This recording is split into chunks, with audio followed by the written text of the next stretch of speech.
Alam nyo ba na madali lang gumawa ng raised bed? Sa videong ito, ipapakita ko sa inyo ang simple at madaling paraan kung paano gumawa ng raised bed gamit lamang ang kawayan. Magandang araw po sa inyong lahat. Tara at simulan na natin. Dito lamang yan sa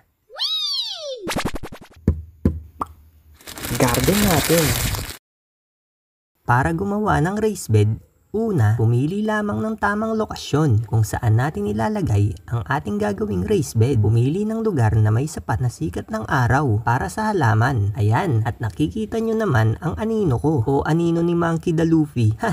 Siguraduhin lamang natin na patag ang lupa. Alisin lang din natin yung mga bato at yung mga damo. Sumukat lamang tayo kung anong laki o hugis ng raised bed ang gusto nating gawin. Pero pareha ba ang gagawin natin ngayon? Pagkatapos natin magsukat ay pumili lamang tayo ng kawayan na gagamitin natin. Tignan nyo mga ka-garden, ang hahaba ng kawayan dito na pwedeng pagpilian. Kapag nakapili na tayo ay putulin lamang natin ito sa sukat na ginawa natin kanina. Itong lagari nga pala ang gagamitin ko, pang putol para pantay. Gumamit din po tayo ng safety gloves para po sa pag-iingat. Ayan ang bilis ko maglagari. Diba naputol natin agad ang mga kawayan. Sunod ay alisin lamang natin ang mga buko ng kawayan para maging makinis ito. Pagkatapos ay hatiin lamang natin ito sa gitna. Pwede rin naman hindi hatiin, pero mas tipid kasi kapag hinati natin ito. Kapag nahati na natin ang kawayan, gumawa lamang tayo ng maliit na kawayan na may tulis. Ito ang magsisilbing poste or pamigil para hindi tumumba ang pader ng ating raised bed. Kagaya ito ng nakikita nyo ngayon sa harapan ko. Iyan po yung raised bed na ginawa ko nung nakaraan. Habang gumagawa ako ng kawayang may tulis, baka po pwede nyo po ako matulungan sa simpleng pag-click ng like at subscribe button. Maraming salamat po. Ayan, madami na tayong nagawang kawayan na may tulis. Mga 1.5 feet nga lang pala ang haba nito. Mga ka-garden, tignan nyo. Ready na ang mga kawayan para i-assemble. Excited na tuloy ako matapos ito para sa inyo. Yung sa bandang kanan nga pala ay pader. Kaya ididikit ko na lang iyan doon para less na din sa kawayan at sa space. Ibaon lamang natin itong kawayan na may tulis sa pamamagitan ng pagpalo sa ibabaw nito. Gamit ang kahoy, magbaon lamang sa magkabilang dulo ng kawayan na nakahalang. Sunod ay magbaon din tayo sa loob para hindi natutumba ang kawayan. Pagkatapos ay ipatong lamang ang isa pang kawayan na magsisilbing pader sa ating raised bed. Ibaon lamang natin ang kawayan sa loob na magsisilbing lock para tumibay ito at gawin lamang ito sa iba pang side ng ating raised bed. Ayan, ang bilis. Tapos na ang ating raised bed na gawa sa kawayan at affordable. Pwede na natin ito taniman ng pechay gaya nito. Yes! Kung gusto nyo po malaman kung paano ang ginawa ko sa paglalagay ng lupa sa ating raised bed, ilalagay ko po sa end screen ng ating video. Kung may mga katanungan po kayo, ay mag-comment lamang po. Sasagutin po namin at gagawa ng bagong video. Maraming salamat po.